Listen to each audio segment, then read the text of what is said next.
Olá, bem-vindos de volta à terceira e última parte aqui do nosso vídeo sobre intertextualidade. Por questões técnicas, limitações aqui do meu equipamento e minhas, eu dividi aqui em três partes e essa é a parte final em que nós vamos, depois de ter testemunhado um pouco da intertextualidade, de termos analisado alguns exemplos e visto alguns conceitos, eu queria partir para uma ilustração desses conceitos. Então, vou aqui compartilhar a tela com vocês para a gente poder partir para esses exemplos, ok?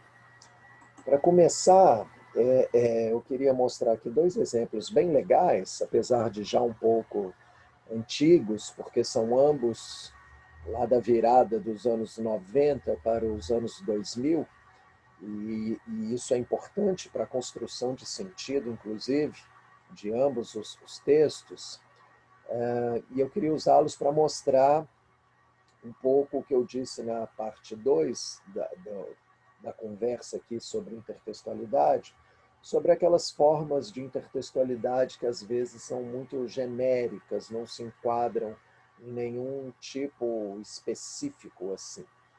Então, trouxe aqui duas propagandas que tratam de automóveis. E são duas propagandas voltadas para o público feminino. A primeira é uma propaganda que saiu em uma revista e a segunda é um vídeo. O vídeo, eu num teste anterior tive problemas aqui com o compartilhamento, aqui na gravação do vídeo. Então, nós vamos fazer o seguinte, eu, em vez de tentar compartilhar e repetir o problema, vou deixar o link aí para o vídeo, é a propaganda de um Audi. Eu vou deixar o link na descrição para vocês assistirem. E seria até interessante interromper aqui esse vídeo, assistir a propaganda e depois voltar para ver os comentários depois. E não vou inserir o vídeo aqui, a propaganda, neste vídeo que nós estamos fazendo, não. Tá? Vou deixar o link aí para cada um poder assistir. Bem, mas a propaganda, como eu disse, é lá da virada para os anos 2000. E como a gente observa aqui, é a propaganda de um carrão bem grande, assim, né? Um estilo caminhonete, utilitário, um tipo de automóvel que estava entrando no mercado naquele tempo. É importante resgatar essa época, porque isso também é a intertextualidade. A propaganda ela dialoga intertextualmente, olha o dialoga, ela cita intertextualmente, ela faz referência intertextualmente, ela faz uma alusão a esse contexto também. Ela vem de uma época em que esse conceito, que posteriormente se tornaria comum, do veículo grande, parecido com uma caminhonete, e que é feito para o público urbano, e que é para ser um veículo sofisticado, caro, elegante, isso não existia antes. Né?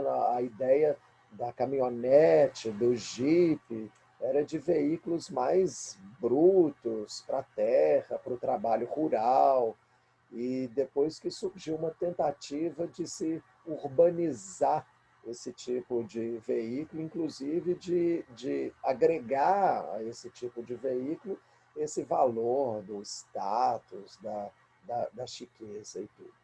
Na propaganda, ela diz: lembra do príncipe encantado chegando numa linda carruagem?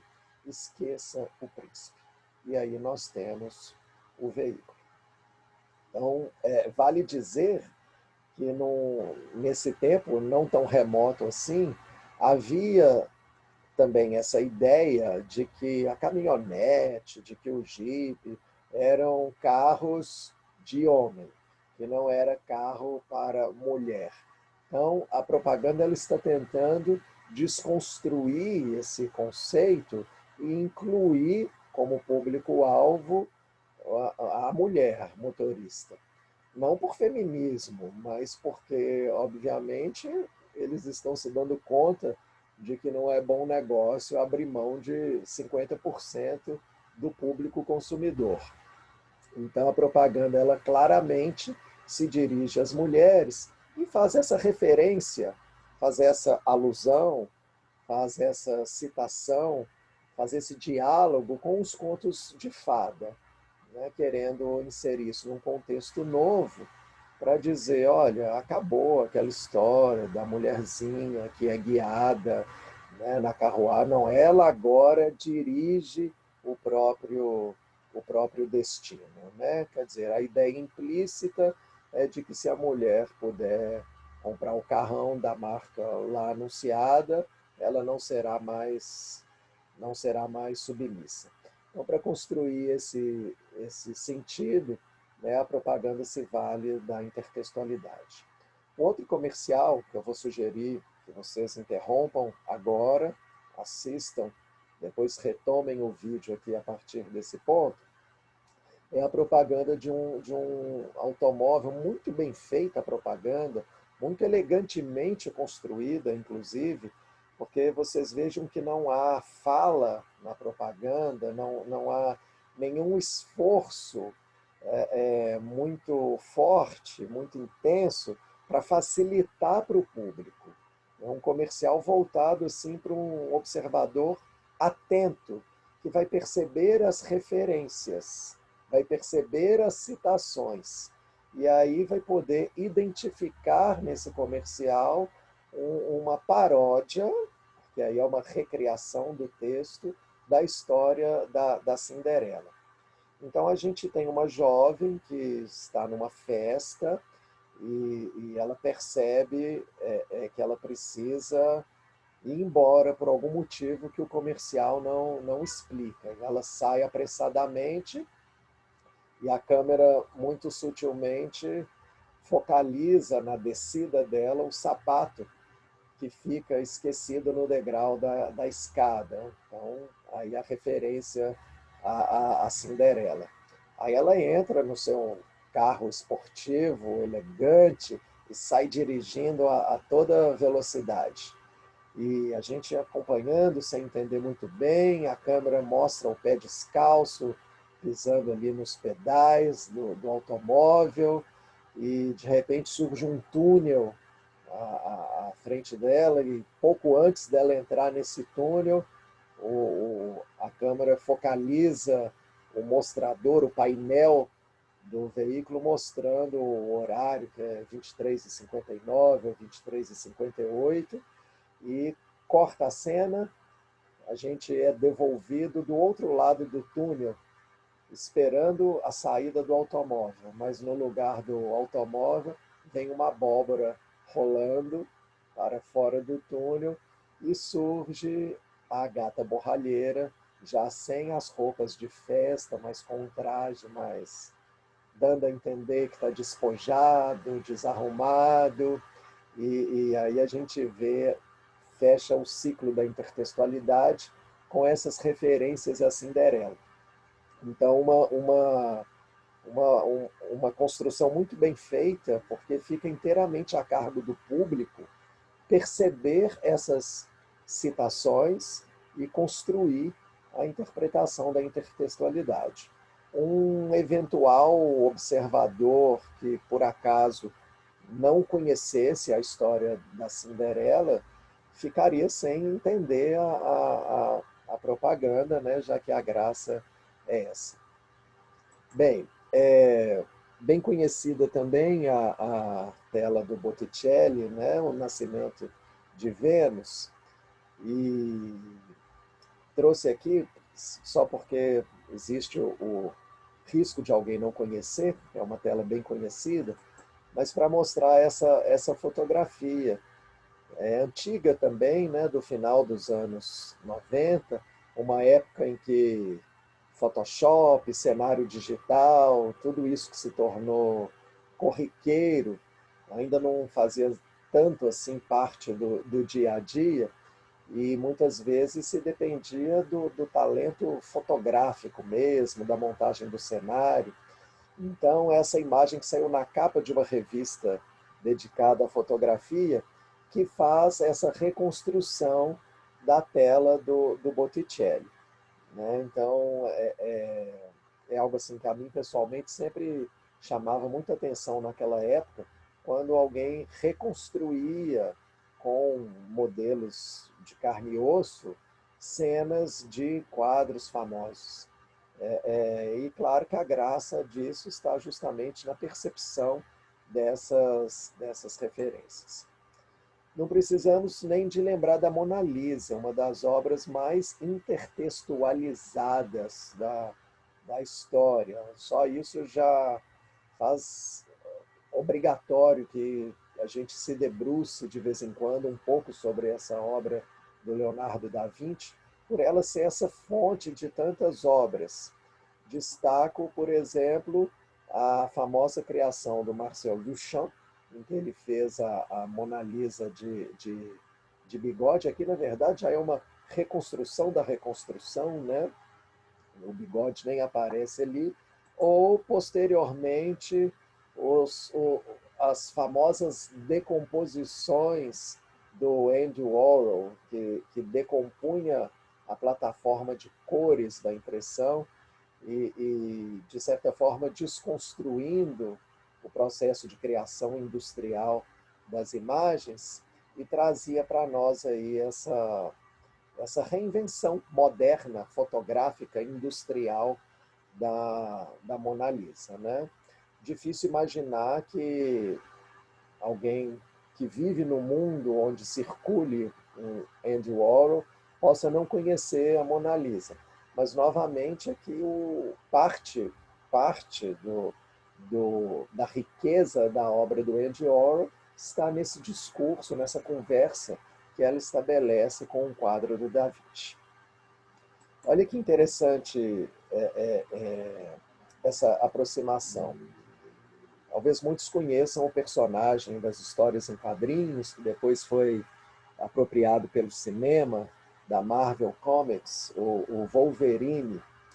E, em certa ocasião, quando a editora comemorava 30 anos, ou algo próximo da criação do personagem, ele estava em um momento em alta, aparecendo no cinema, enfim, ganhando popularidade.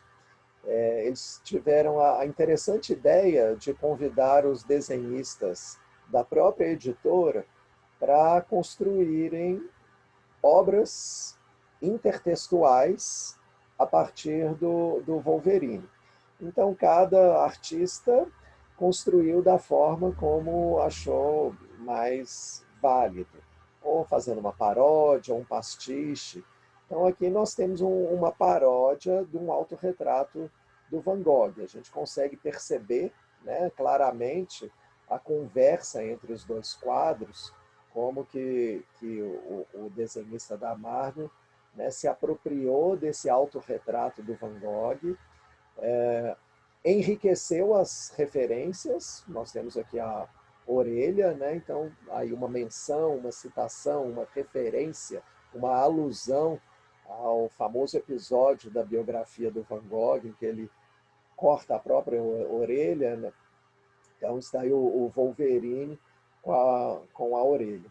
E assim outros artistas fizeram. Olha aqui o caso do Salvador Dalí.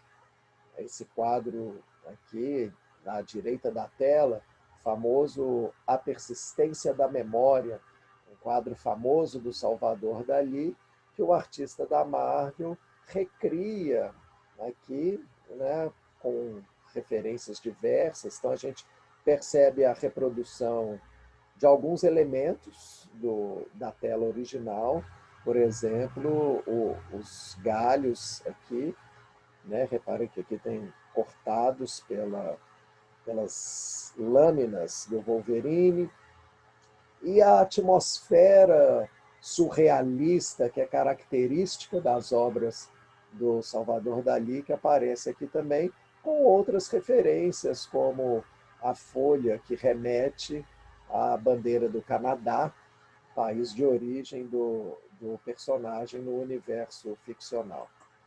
Aqui temos um pastiche, né, do Andy Warhol, que fazia, como nós vimos, esse tipo de criação, né, de fragmentar a mesma imagem em diferentes composições de cores.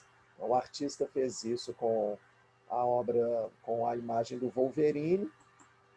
E fechando essa série, que era composta por muitos outros, eu só selecionei alguns, temos aqui um pastiche do Roy Lichtenstein, um artista conhecido já por usar a técnica do pastiche nas suas criações.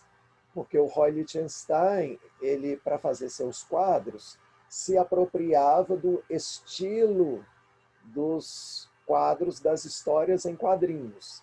Então, as telas dele, elas têm balões de diálogo, de pensamentos, o tipo de cor, o tipo de desenho, todos os elementos que compõem as telas do Roy Lichtenstein são tirados do estilo das histórias em quadrinhos.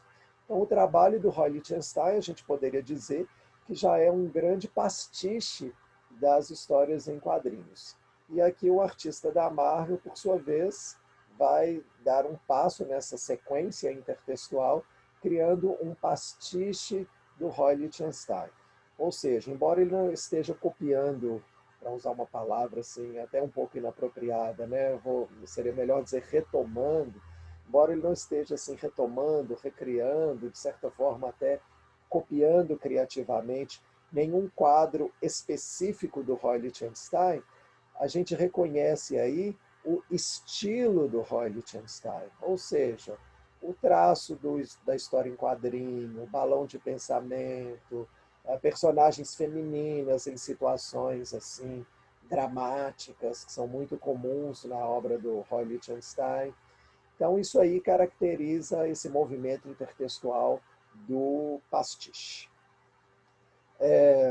Enfim, a intertextualidade continua se desdobrando aí ao nosso redor, em todo lugar, né? No cinema, nos memes, nas letras de música, nos poemas, por onde a gente olha, a intertextualidade está presente, né? Esse exemplo aí é de uma série de memes muito curiosa, em que a pessoa pega faces famosas da história da arte, como aí pegou o busto da Nefertiti, uma escultura egípcia, e ele recria em estilo realista, como se fosse assim de seres vivos. É algo curioso de ver.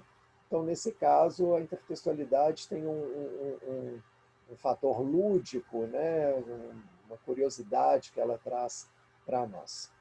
E para terminar, eu vou mostrar esse pastiche esse tá mais para paródia, né? Apesar de que o estilo foi copiado também.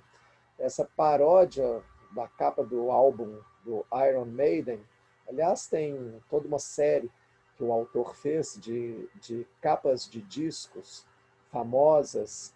E a ideia dele é a seguinte: como seria aquela capa de disco do ponto de vista inverso?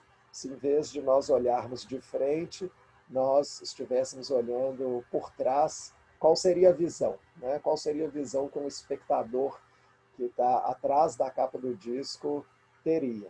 Ele criou toda uma série baseada nesse conceito, e eu escolhi aí uma do Iron Maiden, né, do segundo disco dessa famosa banda de heavy metal inglesa, em que a gente tem a figura do Ed, né, o mascote da banda, e cometendo um crime, aparentemente aqui as mãos da vítima, né, caindo, e o Ed lá impiedoso.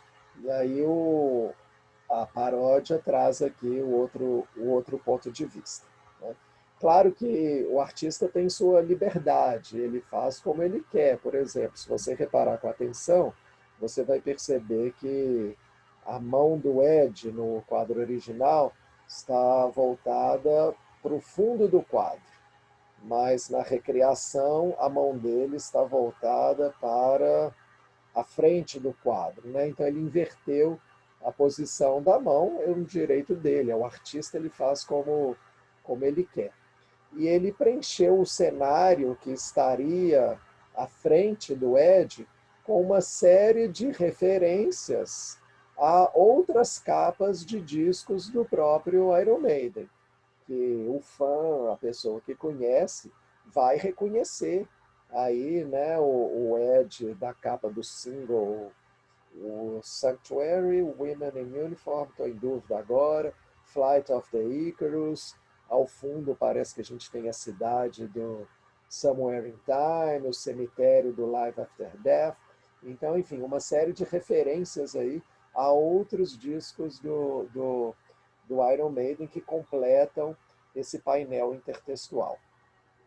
Então, é isso, turma, né? Queria fazer essa apresentação do, do tema da intertextualidade, que, de resto, vai nos acompanhar vida afora, porque a intertextualidade ela está presente na vivência textual, em tudo que a gente lê, sempre os artistas, os autores trazem para suas obras, com maior ou menor grau de intencionalidade, com maior ou menor grau de importância, mas eles trazem a intertextualidade e isso é algo para nós observarmos. Antes de terminar, eu gostaria de lembrar para que vocês assistam ao vídeo, a propaganda do Audi, cujo link eu vou deixar aí na descrição. Aos alunos do Cefet, agradecer mais uma vez a companhia, a parceria, paciência e lembrar de consultarem as demais orientações associadas a esse vídeo, que estarão no SIGA e nos nossos canais de comunicação. E a você curioso que tenha parado aqui por algum motivo, fica aí o meu abraço e agradecimento também. E em uma outra oportunidade, nós estaremos juntos outra vez. Obrigado e até a próxima.